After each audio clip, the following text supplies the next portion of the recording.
উদার নাকি উগ্রপন্থী রাজনীতি থাকবে নির্ধারণ হবে ভোটে। শ্রেণী বৈষম্য ভুলে জনগণের জন্য কাজ করতে চায় বিএনপি।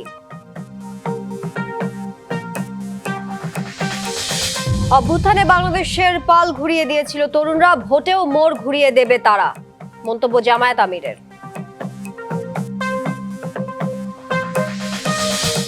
ঢাকার 20টি আসনে 27 প্রার্থিতা প্রত্যাহার। পোস্টাল ব্যালট অ্যাপ প্রচারে গণমাধ্যমকে অ্যাম্বাসেডর হিসেবে চান সিএসি।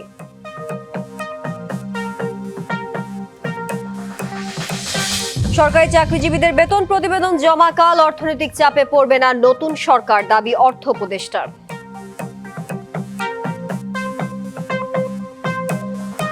স্বাগত ডিবিসি সংবাদে, দেখছিলেন নাসির সিনটেক্স অ্যালুমিনিয়াম সংবাদ শিরোনাম, সাথে আছি তানিয়া হারুন। জানাবো খবরের বিস্তারিত। দেশে উদার নাকি উগ্রপন্থী রাজনীতি থাকবে তার নির্ধারণ হবে আগামী নির্বাচনে, এমন মন্তব্য করে বিএনপি নেতারা অভিযোগ করেছেন দুটি দল ইলেকশন ইঞ্জিনিয়ারিং এর চেষ্টা করছে, এমনকি সরকারের বিভিন্ন পর্যায়ে বৈঠক করছে তারা। এ বিষয়ে দলীয় নেতাকর্মী ও জনগণকে সতর্ক থাকার আহ্বান জানান বিএনপি নেতারা। শহীদ রাষ্ট্রপতি জিয়াউর রহমানের 90তম জন্মবার্ষিকী উপলক্ষে রাজধানীর কাকরাইলে ডিপ্লোমা ইঞ্জিনিয়ার্স ইনস্টিটিউশনে আলোচনা সভা আয়োজনে অংশ নেন বিএনপির কেন্দ্রীয় নেতারা। বিএনপির প্রতিষ্ঠাতা জিয়াউর রহমান দেশের প্রতিটি মানুষকে ঐক্যবদ্ধ করেছিলেন, আর দলটির চেয়ারম্যান তারেক রহমানের নেতৃত্বে নতুন বাংলাদেশ গড়ে তোলার প্রত্যয় ব্যক্ত করেন আলোচকরা। সমগ্র বাংলাদেশকে নতুন করে ঐক্যবদ্ধ করে আওয়ামী লীগের যে বিভাজনের রাজনীতি, সেই বিভাজনের রাজনীতিকে প্রত্যাখ্যান করে তিনি ঐক্যের বাংলাদেশ তিনি তৈরি করেছিলেন। আসন্ন জাতীয় সংসদ নির্বাচনকে জাতির জন্য গুরুত্বপূর্ণ বলে মন্তব্য করেন বিএনপি নেতারা। তাদের অভিযোগ, দুটি দল ইলেকশন ইঞ্জিনিয়ারিং এর ছক কষছে। এই নির্বাচনে ইলেকশন ইঞ্জিনিয়ারিং এর মাধ্যমে তারা জয়লাভ করার চেষ্টা করবে। দুটি রাজনৈতিক দল, একটি দল বড়, আরেকটি দল তাদের বাচ্চাদের সব স্বীকৃত হবে, এবং এই ব্যাপারে তারা উচ্চ পর্যায়ে সরকারের উচ্চ পর্যায়ের লোকজনের সঙ্গে বৈঠক করেছে। তারা দাঁড়িপাল্লায় ভোট দিলে জান্নাতে যাবে, এমন বক্তব্যকে মুনাফিকি বলে মন্তব্য করেন বিএনপি মহাসচিব। লিবারেল ডেমোক্রেসির হাতে থাকবে নাকি আপনার সমস্ত উগ্রপন্থী রাষ্ট্রবিরোধী লোকদের মধ্যে থাকবে? আমাদেরকে অবশ্যই সেই উদারপন্থী রাস্তা বেছে নিতে হবে, গণতন্ত্রের রাস্তা বেছে নিতে হবে, মানুষের কল্যাণের রাস্তা বেছে নিতে হবে। সংস্কার নিয়ে বিএনপির সাথে ছলনা হয়েছে অভিযোগ করে বিএনপি মহাসচিব বলেন, যেগুলোতে বিএনপি একমত হয়নি সেগুলো ঢুকিয়ে দেওয়া হয়েছে। Sania Ahmed, DBC news, Dhaka. শ্রেণী বৈষম্য ভুলে গণমানুষের জন্য বিএনপি কাজ করতে চায় বলে মন্তব্য করেছেন দলটির চেয়ারম্যান তারেক রহমান। এজন্য সবার আগে প্রয়োজন মানুষের সমর্থন। রাজধানীতে এক অনুষ্ঠানে তিনি আরো বলেন, ধনীদের সন্তানের মতো বস্তির শিশুরাও একই সুযোগ সুবিধায় বড় হবে। মহাখালীর করাইলে টিএনটি মাঠে সদ্য প্রয়াত বিএনপি চেয়ারপারসন বেগম খালেদা জিয়ার রুহের মাগফিরাত কামনায় এই দোয়া অনুষ্ঠান, যে আয়োজনে সাধারণ মানুষের সাথে বিশেষ দোয়ায় শরিক হতে উপস্থিত বিএনপির চেয়ারম্যান তারেক রহমানও, সঙ্গে সহধর্মিণী ডাক্তার জুবাইদা রহমান। এ সময় করাইলবাসী জিয়া উদ্যানে চিরনিদ্রায় শায়িত বেগম খালেদা জিয়ার রুহের মাগফিরাত কামনা করেন। তারেক রহমানকে পাশে পেয়ে যোগ করেন তাদের প্রত্যাশা ও প্রাপ্তির কথা।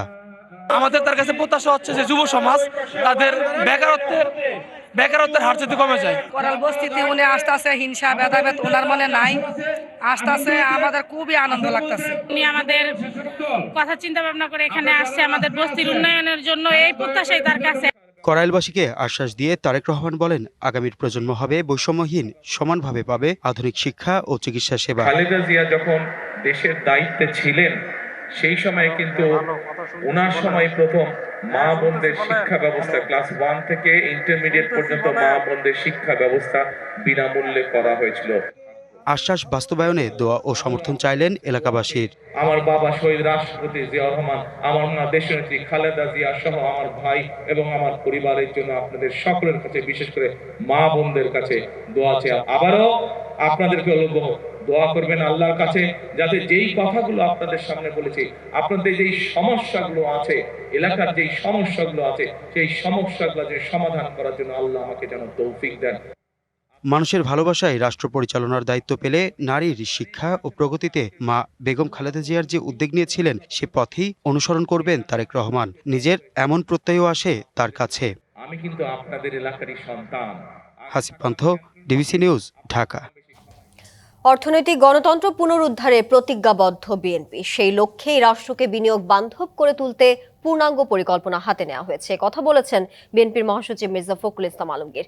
রাজধানীর একটি হোটেলে বিএনপির ভবিষ্যৎ পরিকল্পনা নিয়ে কূটনীতিকদের সঙ্গে মতবিনিময় সভায় এসব কথা বলেন তিনি। মির্জা ফখরুল বলেন, রাষ্ট্র পরিচালনার সুযোগ পেলে বিএনপি বাংলাদেশকে বিদেশি বিনিয়োগের অন্যতম আকর্ষণীয় গন্তব্যে পরিণত করতে উদ্যোগ নেবে। তিনি অভিযোগ করেন, আওয়ামী দুঃশাসনের সময় অলিগার্কদের প্রাধান্য দিয়ে ব্যাংক খাত সহ রাষ্ট্রের বিভিন্ন স্তরে ব্যাপক লুটতরাজ চালানো হয়েছে। এর ফলে বৈদেশিক বিনিয়োগ ভয়াবহভাবে কমে গেছে। বিএনপি এই অবস্থার পরিবর্তন আনতে চায় বলে জানান Mirza Fakhrul. The shattered economy to grow as a stable one, it will pave the way. অর্থনৈতিক গণতন্ত্র পুনরুদ্ধারে বিএনপি প্রতিজ্ঞাবদ্ধ। সে লক্ষ্যেই রাষ্ট্রকে বিনিয়োগ বান্ধব করে তুলতে পূর্ণাঙ্গ পরিকল্পনা হাতে নেওয়া হয়েছে। রাষ্ট্র পরিচালনার সুযোগ পেলে বিএনপি তার পরিকল্পনা বাস্তবায়নের মাধ্যমে বাংলাদেশকে বিদেশি বিনিয়োগের অন্যতম আকর্ষণীয় গন্তব্যে পরিণত করতে উদ্যোগ নেবে।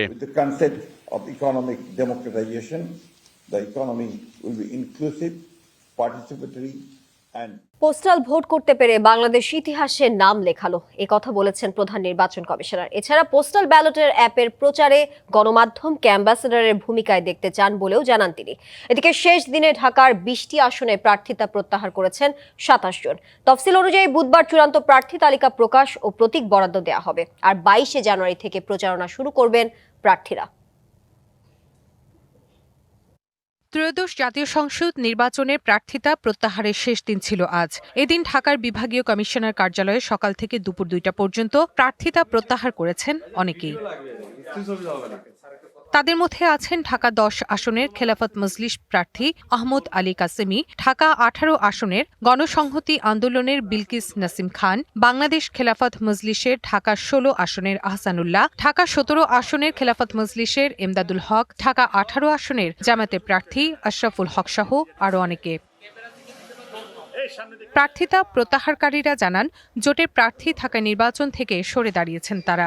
আমি 10 দলীয় জোটের প্রার্থী হিসেবে ঢাকা 10 দলীয় জোটের প্রার্থীর বরাবরে আমি এটা ছেড়ে দিয়েছি এবং কিশোরগঞ্জ 1 থেকে আমি নির্বাচন করার চিন্তা করেছি। 11 দলীয় জোট ছিল, সেখান থেকে ইসলামী আন্দোলন বাংলাদেশ তিনি সরে দাঁড়িয়েছেন। পরবর্তী 10 দলীয় জোট থেকে জামাত ইসলামের প্রার্থীকে মনোনয়ন দেওয়া হয়েছে। আজকে 5টা পর্যন্ত যারা প্রত্যাহার করবেন সেটি আমরা পাওয়ার পরে আমরা চূড়ান্ত যে প্রার্থী তালিকা, বৈধ তালিকা, সেটি আমরা প্রকাশ করব এবং নির্বাচন কমিশনকে জানিয়ে দেব। কাল প্রতীক বরাদ্দ দেয়া হলে 22 জানুয়ারি থেকে প্রার্থীদের প্রচারণা শুরু হবে। এদিকে নির্বাচনকে ঘিরে আইনশৃঙ্খলা পরিস্থিতি নিয়ে এখন পর্যন্ত কোনো শঙ্কা নেই বলে সুইডিশ রাষ্ট্রদূতকে জানিয়েছেন নির্বাচন কমিশন। মিস ইনফরমেশন, ডিসইনফরমেশন, এই জনের অপতথ্যগুলোকে আমরা কিভাবে হ্যান্ডেল করছি সেটার ব্যাপারে। আর দ্বিতীয় জিনিসটা হচ্ছে যে আমরা বলেছিলেন যে তোমাদের সিকিউরিটি নিয়ে কোনো কনসার্ন আছে কিনা, তো আমরা বলেছি যে এখনো পর্যন্ত আমাদের তেমন কোনো কনসার্ন নেই। তবে বললেন যে তোমাদের প্রস্তুতি কি, তখন আমরা বললাম যে আমাদের ডিপ্লয়মেন্ট প্ল্যানটা হচ্ছে এইটা, এতে বলে ঠিক আছে। এদিকে পোস্টাল ভোট করতে পেরে বাংলাদেশ ইতিহাসের পাতায় নাম লিখিয়েছে বলে মন্তব্য করেন সিইসি। বাংলাদেশ এই পোস্টাল ভোট যে সাকসেসফুলি করতে পারলো, এটার জন্য হয়তো দেখবেন যে সারা দুনিয়াতে বাংলাদেশের নামটা উজ্জ্বল হয়ে থাকবে। যারা প্রেসে আছেন তারা আমাদের অ্যাম্বাসেডারের মতো কাজ করবেন, যাতে পোস্টাল ব্যালটটাকে আমরা এক্সপাট্রিয়েট ভোটিংটাকে আমরা যে একটা ইনিশিয়েটিভ যে নিয়েছি ওইটাকে এটা সাকসেসফুলি করতে পারি। Rifat Tasnuva, DBC news, Dhaka. জামায়াতের শীর্ষ 7 নেতাকে নিরাপত্তা দিতে স্বরাষ্ট্র মন্ত্রণালয়ে চিঠি দিয়েছে নির্বাচন কমিশন। এদিকে নির্ধারিত সময়ের আগে ভোটের প্রচার কাজ না করতে জামায়াত, এনসিপি সহ 4টি রাজনৈতিক দলকে নির্দেশনা দিয়েছে কমিশন। চিঠিতে বলা হয়েছে, ত্রয়োদশ জাতীয় সংসদ নির্বাচন উপলক্ষে প্রধান নির্বাচন কমিশনার বরাবর একটি অভিযোগ করা হয়। 21 জানুয়ারির আগে নির্বাচনী প্রচার নিষিদ্ধ থাকা সত্ত্বেও জামায়াতে ইসলামী, এনসিপি, ইসলামী আন্দোলন বাংলাদেশ ও বাংলাদেশ খেলাফত মজলিস নির্বাচনী প্রচার চালাচ্ছে, যা সংসদ নির্বাচনের রাজনৈতিক দল ও প্রার্থীর আচরণ বিধিমালা 2025-এর বিধি 18-র পরিপন্থী। ত্রয়োদশ জাতীয় সংসদ নির্বাচনের আগে অবৈধ ও থানা থেকে লুট হওয়া অস্ত্র দ্রুত উদ্ধারের নির্দেশ দিয়েছেন প্রধান উপদেষ্টা ডক্টর মোহাম্মদ ইউনূস। রাষ্ট্রীয় অতিথি ভবন যমুনায় প্রশাসনিক পুনর্বিন্যাস সংক্রান্ত জাতীয় বাস্তবায়ন কমিটি নিকার বৈঠকে প্রধান উপদেষ্টা এই নির্দেশনা দেন। বৈঠক শেষে ফরেন সার্ভিস একাডেমিতে প্রধান উপদেষ্টার প্রেস সচিব শফিকুল আলম এই তথ্য জানান। সমস্ত বাহিনী একত্রিত হয়ে কম্বাইন একটা অপারেশন হবে। যারা যারা এটার সাথে জড়িত ছিলেন প্রত্যেককে অ্যারেস্ট করা হবে। এখানে যে যত পাওয়ারফুল লোকই হন না কেন, আশেপাশে যাওয়া যত লুট করা অস্ত্র আছে সেগুলো কম্বিং অপারেশনের মাধ্যমে এটা উদ্ধারের সর্বোচ্চ চেষ্টা করা হবে। কাল বিকেলে প্রধান উপদেষ্টার কাছে পে স্কেলের সুপারিশ জমা দেবে পে কমিশন। সচিবালয়ের নিজ দপ্তরে সাংবাদিকদের এই তথ্য জানান অর্থ উপদেষ্টা ডক্টর সালেউদ্দিন আহমেদ।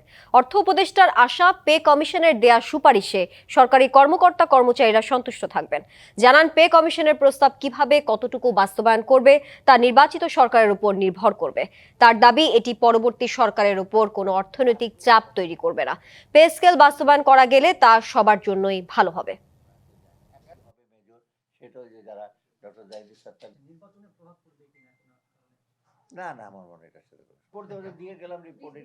আপনারা দেখবেন পে কমিশন পেলে এটাই তো বড়, যেই সরকারি আসো কোনো একটা পার্টিকুলার রিফর্ম বা এত বড় পদক্ষেপ নেওয়ার ডেফিনেটলি, যেটাই আমি আগেই বললাম যে আর্থিক সংশ্লেষ থাকবে, কিন্তু রিপোর্টটা তো যাচাই বাছাই করতে হবে। ইমপ্লিমেন্টেশন একটা রুল আছে, সরকারের বিভিন্ন কমিটি আছে, বাট এই কমিটিগুলো দেখবে যে সম্ভাবনা কি। জুলাই গণ অভ্যুত্থান স্মৃতি জাদুঘর জুলাই শহীদদের রক্ত তাজা থাকতেই করা সম্ভব হয়েছে। এটা গোটা পৃথিবীর এক নজিরবিহীন দৃষ্টান্ত। একথা বলেছেন প্রধান উপদেষ্টা ডক্টর মোহাম্মদ ইউনূস। বিকেলে গণভবনে জুলাই গণ অভ্যুত্থান স্মৃতি জাদুঘরের চূড়ান্ত পর্যায়ের কাজের অগ্রগতি পরিদর্শন করে এসব কথা বলেন প্রধান উপদেষ্টা। মঙ্গলবার বিকেলে গণভবনে জুলাই গণ অভ্যুত্থান স্মৃতি জাদুঘরে চূড়ান্ত পর্যায়ের কাজের অগ্রগতি পরিদর্শনে যান প্রধান উপদেষ্টা ডক্টর মোহাম্মদ ইউনূস। সাথে ছিলেন কয়েকজন উপদেষ্টা, রাজনৈতিক দলের নেতা এবং গুমের শিকার পরিবারের সদস্যরা। জুলাই অভ্যুত্থানের ইতিহাস ও শেখ হাসিনার 16 বছরের দুঃশাসনের চিত্র ঘুরে দেখেন তারা। এ সময় 15 মিনিটের একটি প্রামাণ্য চিত্র দেখেন ডক্টর ইউনূস। প্রধান উপদেষ্টা বলেন, জুলাই গণ অভ্যুত্থান স্মৃতি জাদুঘর পৃথিবীতেই এক নজিরবিহীন দৃষ্টান্ত। এই জাদুঘর এই দিশাহারা জাতির পথ খুঁজে দেবে। এখানে পথের ঠিকানা পাওয়া যাবে। এটি হলো এই জাদুঘরের বৈশিষ্ট্য। এটাকে জাদুঘর বলবো কিনা, এটা তো কোনো নতুন নাম হবে কিনা, এটার জন্য সেটা অন্যরা বিবেচনা করবে। তিনি আরো বলেন, সব দল ও মানুষ ঐক্যবদ্ধ থাকলে এ ধরনের নৃশংস দিনে আর ফিরবে না জাতি। যে বাংলাদেশের সর্বনিম্ন বিন্দু কি এবং সর্বোচ্চ বিন্দু কোথায়, দুটোই কেন, সর্বোচ্চটা হবে সর্বনিম্নটা হবে। জুলাই গণঅভ্যুত্থানে ছাত্র জনতার বীরত্বের কথাও বলেন doctor Mohammad Yunus. Redwan Ahmed, DBC news, Dhaka. 24-এর অভ্যুত্থানের মতো আগামী নির্বাচনেও মোড় ঘুরিয়ে দেবে দেশের তরুণরা, প্রত্যাশা জামায়াত আমির ডাক্তার শফিকুর রহমানের। ওই সবাইকে ঐক্যবদ্ধ হওয়ার আহ্বান জানিয়ে তিনি বলেন, ক্ষমতায় গেলে জামায়াতের কেউ নিয়ম বহির্ভূত সুবিধা নেবে না। বলেন, দল, মত, ধর্ম, বর্ণ নির্বিশেষে সব নাগরিকের অধিকার প্রতিষ্ঠার পাশাপাশি নারীদের নিরাপদ কর্মসংস্থান সৃষ্টিতে কাজ করবে জামায়াত। আসন্ন ত্রয়োদশ জাতীয় সংসদ নির্বাচনে জয়ী হলে জামায়াতে ইসলামী কিভাবে রাষ্ট্র পরিচালনা করবে তারই খসড়া তুলে ধরতে এ পলিসি সামিটের আয়োজন। নারী, তরুণ ও বিভিন্ন সেক্টর সংশ্লিষ্টদের নিয়ে 12টি সেশন ও প্যানেল আলোচনায় উঠে আসে জামায়াতের আগামী 5 বছরের কর্মপরিকল্পনা। এতে তুলে ধরা হয় স্বাস্থ্য, সামাজিক নিরাপত্তা, নারীর জন্য উচ্চশিক্ষা সহ 26টি পরিকল্পনা। যে আমাদের এখানে ফ্রিকশনাল আনএমপ্লয়মেন্ট আছে, আন্ডার আনএমপ্লয়মেন্ট আছে, এরপরে ডিসগাইজ আনএমপ্লয়েডের সংখ্যা আছে, কমন আনএমপ্লয়েডের সংখ্যা, এটা মেজারমেন্টের বাইরে আমাদের বাংলাদেশে। নারী তার ন্যায্য অধিকার পাবে, কাজের ক্ষেত্র পাবে এবং প্রত্যেক জায়গায় নারীর যে এক্সেস সেটি সে পাবে নিরাপত্তা সহকারে। জামায়াতের নেতৃত্বে অংশীদারিত্ব ও সমৃদ্ধির ভিত্তির অর্থনীতির দিকে দেশ এগিয়ে যাবে বলে জানান সেক্রেটারি জেনারেল গোলাম পরওয়ার। দেশে শক্তিশালী সরকার কাঠামো জরুরি, তাই সবাইকে সম্মিলিতভাবে প্রতিশ্রুতিবদ্ধ হয়ে কাজ করার প্রতি আশাবাদী আমরা। এদিকে ক্ষমতায় এলে সকল অংশীজনকে নিয়ে মন্ত্রিপরিষদ গঠনের কথা জানান দলটির নায়েবে আমির ডাক্তার আব্দুল্লাহ মোহাম্মদ তাহের। সুস্বাস্থ্য, শিক্ষা, যোগাযোগ সকল ক্ষেত্রেই বাংলাদেশের অগ্রগতিতে কাজ করে যাব, এটাই সার্বিক প্রত্যাশা। জামায়াত আমির বলেন, ক্ষমতায় গেলে দলমত ধর্ম বর্ণ নির্বিশেষে সব নাগরিকের অধিকার প্রতিষ্ঠার পাশাপাশি নারীর জন্য নিরাপদ কর্মসংস্থান সৃষ্টিতে কাজ করবে তার দল। এই দেশের যুবকরা প্রমাণ করেছে, তারা পালও তুলেছে, হাওয়াও ঘুরিয়ে দিয়েছে। আমরা যুবকদেরকে আহ্বান জানাবো, কাজ তোমাদের শেষ হয়নি, জাস্ট বিগিনিং। তোমরা একটা স্বৈরাচার এই দেশ থেকে তাড়িয়েছ, কিন্তু স্বৈর মানসিকতা এই দেশ থেকে এখনো যায়নি। এটাকে নির্মূল না করা পর্যন্ত লড়াই অব্যাহত থাকবে ইনশাআল্লাহ। দুর্নীতির জাতাকল থেকে বাংলাদেশকে টেনে তোলার আহ্বান জানিয়ে সবাইকে দেশ গড়ার উদ্যোগে অংশ নেওয়ার আহ্বানও জানান জামায়াত আমির। জাস্টিসকে জাস্টিসের জায়গায় নিয়ে যেতে হবে। আমরা বিশ্বাস করি রাষ্ট্রের এই দুইটা বিষয়ে যদি আমরা গুরুত্ব দিয়ে এখান থেকে শুরু করতে পারি, বাকি সকল বিষয় আমাদের অর্জন করা সম্ভব ইনশাআল্লাহ। Manjuma Afroz Nilima, DBC news, Dhaka. ত্রয়োদশ জাতীয় সংসদ নির্বাচনে ভোটের দিন ঠিক হয়েছে 12ই ফেব্রুয়ারি। সারা দেশে বইছে সেই ভোটের হাওয়া। এ নিয়ে কি ভাবছেন সাধারণ মানুষ থেকে শুরু করে আগামীর জনপ্রতিনিধিরা, সে কথা জানাতে ডিবিসি নিউজে ইলেকশন এক্সপ্রেস ছুটে যাচ্ছে সব সংসদীয় আসনে। এখন আছে সংসদীয় আসন 250, কুমিল্লা 2-এ। স্বাগত জানাচ্ছি সিএসআরএম ডিবিসি ইলেকশন এক্সপ্রেসে। আমার সঙ্গে এই মুহূর্তে যুক্ত আছেন কুমিল্লা 2 আসনে বিএনপি থেকে মনোনীত প্রার্থী। কথা বলবো, জানার চেষ্টা করব আগামী নির্বাচনে তিনি কি ভাবছেন, তার প্রস্তুতি কেমন। স্বাগত আপনাকে সিএসআরএম ডিবিসি ইলেকশন এক্সপ্রেসে। এখানে আপনি যেহেতু দল আপনাকে বেছে নিয়েছে, এখান থেকে সাধারণ মানুষ কিভাবে বেছে নেবে আপনাকে, কি কারণে বেছে নেবে, কি করেছেন বা কি করার পরিকল্পনা আছে? ধন্যবাদ আপনাকে। দল আমাকে বেছে নিয়েছে। দল বেছে নেওয়ার আগে কিন্তু প্রতিটি নির্বাচনী এলাকায় কিন্তু দল কয়েক দফা জরিপ করেছেন। জরিপে জনমত আমার পক্ষে ছিল, সেজন্যই দল আমাকে বাছাই করেছে। এবং দল বাছাই করার পরে সাধারণ জনগণও খুব আনন্দের সাথে স্বতঃস্ফূর্তভাবে সেটা সাধারণ ভোটার যারা তারা মেনে নিয়েছে। এবং তারা আজকে যদি আমি বলতে চাই যে প্রতিটি আপনার গ্রামে গ্রামে আনন্দের জোয়ার তাদের, এই জন্য যে তারা বিগত 17 বছর ভোট দিতে পারেনি, এবার ভোট দেওয়ার একটা সুযোগ হয়েছে। এবং বিএনপি মনোনীত প্রার্থী আমাকে এখানে করা হয়েছে হোমনা এবং তিতাস থেকে। আমি পেশায় একজন শিক্ষক ছিলাম। সাধারণ মানুষ মনে করেন যে তাদের এই নির্বাচনী এলাকায় কোনো জনগণকে অহেতুক হয়রানি করা হবে না, জনগণকে আপনার এখানে কোনো চাঁদাবাজি হবে না, সন্ত্রাসমুক্ত হোমনা এবং তিতাস আমরা গড়ে তুলব। আরেকটি বিষয় হলো আমাদের নেতা তারেক রহমান কর্তৃক যে রাষ্ট্র মেরামতের 31 দফা, সেই 31 দফা সংস্কারের আমরা প্রতিটি ঘরে ঘরে সেগুলি পৌঁছে দিয়েছি এবং সেগুলি আমার নেতৃত্বেই হয়েছে। তো সেখানে যখন আমরা সেগুলি পৌঁছে দিয়েছি এবং আমাদের করণীয় কীগুলা সেগুলি আমরা ব্যাখ্যা দিয়েছি, তখন জনগণ খুব উৎফুল্লিত হয়েছে যে না, আমরা তাহলে ধানের শীষ প্রতীক এবং বাংলাদেশ জাতীয়তাবাদী দল যদি ড্রাইভিং সিটে আসে দেশের, তাহলে দেশ উন্নয়নের জোয়ার আমার আসবে। কারণ দীর্ঘদিন এখানে মানুষ অবহেলিত ছিল, ভোটারদের কোনো ভোট কেন্দ্রে যাওয়ার ব্যাপারে প্রয়োগ করতে পারেনি। আপনার এই আসনটি নিয়ে কি ধরনের পরিকল্পনা রয়েছে? পরিকল্পনা আছে, কারণ আমি এই আসনটিতে আপনার এখানে ব্যাপক সুযোগ সুবিধা আছে। এখানে শিক্ষা প্রতিষ্ঠানগুলিকে প্রথম একটা এলাকাকে উন্নত করতে হলে সেখানকার জনগণকে সুশিক্ষিত করতে হবে এবং সেখানে শিক্ষা প্রতিষ্ঠান গড়ে তুলতে হবে ভালো আধুনিক মানের। সেটা আমি এবং কর্মমুখী শিক্ষার ব্যবস্থা করতে হবে, যেটা আমাদের এলাকায় একবারই নাই। তাছাড়া আমাদের যে রাস্তাঘাটগুলি সেখানে একবারই আপনার ঝরাজীর্ণ এবং শীর্ণ রাস্তা। আপনি যদি যে রাস্তা দিয়ে আপনি এসেছেন সেটাও দেখেছেন যে একটা বাস আসলে আরেকটা বাস সেখানে থেমে থাকতে হয়। সুতরাং সেখানে যদি আমাদের গৌরীপুর থেকে ফ্লাইওভারের ব্যবস্থা করা হয় তাহলে যানজটটা দূর হবে। সেটা এই এলাকার লোকজন মনে করে এটা বিএনপি দ্বারাই সম্ভব। বিগত সরকার সেগুলি করে নাই, আমরা সেগুলি করব। এবং এরপরে যে লিঙ্ক রোডগুলি আছে মেইন রোড থেকে, সেগুলিও খুবই বাজে অবস্থায়। একটা রিক্সা গেলে আরেকটা রিক্সা যেতে পারে না। জনগণ বুঝে যে বিএনপি ক্ষমতায় আসলে এই কাজগুলি আবার হবে, কারণ এর আগে বিএনপি যখন ক্ষমতায় ছিল সেগুলি এম কে নওয়াজ সাহেব সেগুলি করেছেন। এবং আমাদের এই যে আপনার শ্রীমুদ্দি গ্রামটা আছে হোমনা থেকে, এই গ্রামের পাশ দিয়ে যে নদী গেছে, নদীর পাশ দিয়ে যদি আমরা একটা রাস্তা করে আমরা পর্যটন নগরী এটাকে করতে পারি, তাহলে অনেক মানুষের কর্মসংস্থানের ব্যবস্থা। জামাত রয়েছে, অন্যান্য দলও অংশগ্রহণ করবে এবার। তবে জামাত সবসময় বলে আসছে, ইসলামী দলগুলো বলে আসছে যে বিএনপি থেকে তাদের ভোট ব্যাংক অনেক বেশি, বিশেষ করে এই আসনটিতে। এই আসনটা হলো বিএনপির দুর্গ। এই হোমনা তিতাস সবসময় এম কে নওয়াজ সাহেব এখানে বারবার নির্বাচন করে অনেক ভোটের ব্যবধানে বিজয়ী হয়েছেন। সুতরাং যারা বলেছেন এগুলি কথার কথা। এখানে অন্য কোনো পার্টির খুব একটা আপনার দেখবেন যে তাদের জামানত থাকবে না।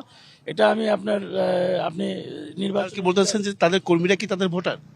তাদের কর্মীও খুব একটা এই এলাকায় খুব একটা জামাত এবং অন্যান্য মানে দলগুলির খুব একটা কর্মী নাই তাদের। এখানে সবসময় একটা ধানের শীষের জোয়ার এই এলাকায়। চ্যালেঞ্জ হওয়ার সম্ভাবনা দেখছেন কিনা এই আসনে? চ্যালেঞ্জ হওয়ার সম্ভাবনা আমি দেখি না। চ্যালেঞ্জ হলে ভালো, কিন্তু চ্যালেঞ্জ হওয়ার সম্ভাবনা দেখি না। তরুণরা কি বলছে এবার? তরুণদের ভোটারের সংখ্যাটা এবার একটু বেশি। তরুণদের পক্ষে আমাদের নেতা তারেক রহমান 31 দফায় যে কথাগুলি বলেছেন, এবং আমাদের তরুণদের জন্য এরপরে আমরা যেমন ফ্যামিলি কার্ড, মহিলাদের জন্য, কৃষকদের জন্য কৃষক কার্ড, এবং আমাদের ছাত্রছাত্রীদের জন্য যে তাদের ক্রীড়া থেকে আরম্ভ করা সবকিছুর জন্য এবং উন্নত মানের শিক্ষা ব্যবস্থা চালু করার জন্য যেগুলি বলেছেন, তরুণরা এগুলিতে আকৃষ্ট হয়েছেন। এবং যুব সমাজ তাদেরকে যে আমরা আপনার কর্মসংস্থানের ব্যবস্থা করব, স্বাবলম্বী করে গড়ে তুলব নারীদেরকেও, সেগুলিতে সবাই উদ্বুদ্ধ হয়েছেন এবং আমরা ইনশাল্লাহ ভালো করবো এই জন্য। অসংখ্য ধন্যবাদ আমাদের সঙ্গে আপনি এতক্ষণ যুক্ত ছিলেন। পরবর্তীতে আগামীকাল থাকছে কুমিল্লা 3 এবং কুমিল্লা 4 আসন, সেখানে তুলে ধরা হবে বিভিন্ন রাজনৈতিক দলের মনোনীত প্রার্থীরা কি বলছেন, কি ভাবছেন আগামী নির্বাচনকে কেন্দ্র করে, সেসব বিষয়। সঙ্গে থাকুন CSRM DBC ইলেকশন এক্সপ্রেসের। গণভোটের সুযোগ কাজে লাগিয়ে বৈষম্যহীন দেশ গড়তে ভোটারদের প্রতি আহ্বান জানিয়েছেন সরকারের উপদেষ্টারা। দেশজুড়ে গণভোটের প্রচার ও ভোটের গাড়ির প্রচারণায় এই আহ্বান জানান তারা। দেশজুড়ে গণভোট নিয়ে ভোটারদের অবহিত করতে প্রচার চালাচ্ছে অন্তর্বর্তী সরকার। মঙ্গলবার বিকেলে বরগুনা জেলা প্রশাসকের কার্যালয়ে জাতীয় সংসদ নির্বাচন ও গণভোট উপলক্ষে আয়োজিত এক মতবিনিময় সভায় অংশ নেন পররাষ্ট্র উপদেষ্টা তৌহিদ হোসেন।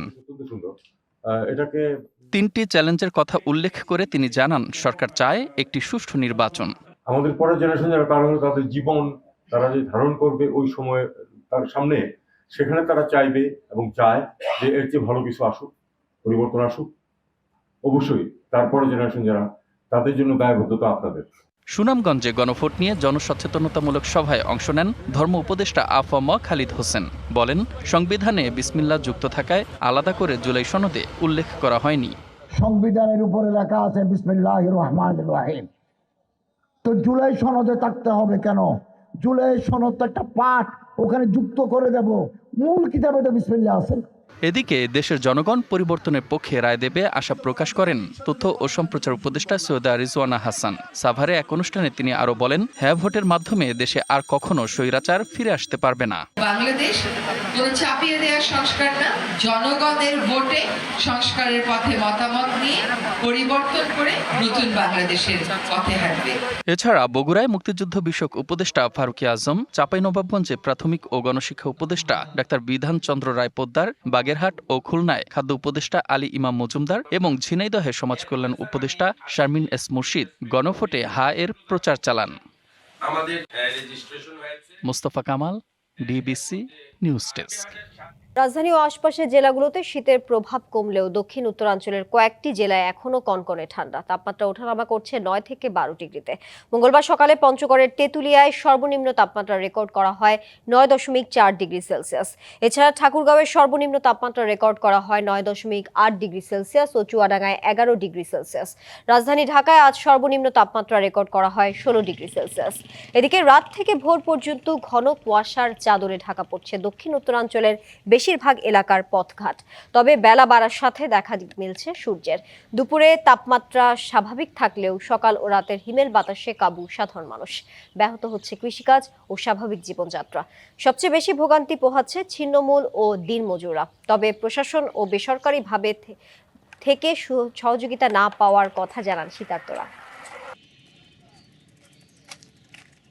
তরুণ ভোটারদের কথা মাথায় রেখে নতুন পদক্ষেপ নিল ভারতের ক্ষমতাসীন দল ভারতীয় জনতা পার্টি বিজেপি। দলটির সর্বভারতীয় সভাপতি হিসেবে দেশটির সবচেয়ে দরিদ্র রাজ্য বিহারের স্বল্প পরিচিত একজন বিধায়ককে বেছে নিয়েছে বিজেপি। মঙ্গলবার দলটির ইতিহাসে সর্বকনিষ্ঠ সভাপতি হিসেবে নির্বাচিত হন 45 বছর বয়সী নীতিন নবীন। এই পদক্ষেপকে তরুণ ভোটারদের ধরে রাখার প্রচেষ্টা একটি প্রজন্মগত পরিবর্তন হিসেবে দেখছে বার্তা সংস্থা রয়টার্স। নয়াদিল্লিতে বিজেপির সদর দপ্তরে বিদায়ী সভাপতি 65 বছর বয়সী জেপি নাড্ডার হাত থেকে আনুষ্ঠানিকভাবে দলটির দায়িত্ব নেন নীতিন নবীন। সোমবার সন্ধ্যায় বিনা প্রতিদ্বন্দ্বিতায় বিজেপির 12তম সভাপতি নির্বাচিত হন। ডিবিসি সংবাদ এই ছিল এখনকার মতো। ডিবিসি নিউজের সংবাদগুলো পড়তে ভিজিট করুন dbcnews.tv আর ভিজিট করুন ডিবিসি নিউজের ফেসবুক পেজ এবং ইউটিউব চ্যানেল। ডিবিসির সঙ্গেই থাকুন।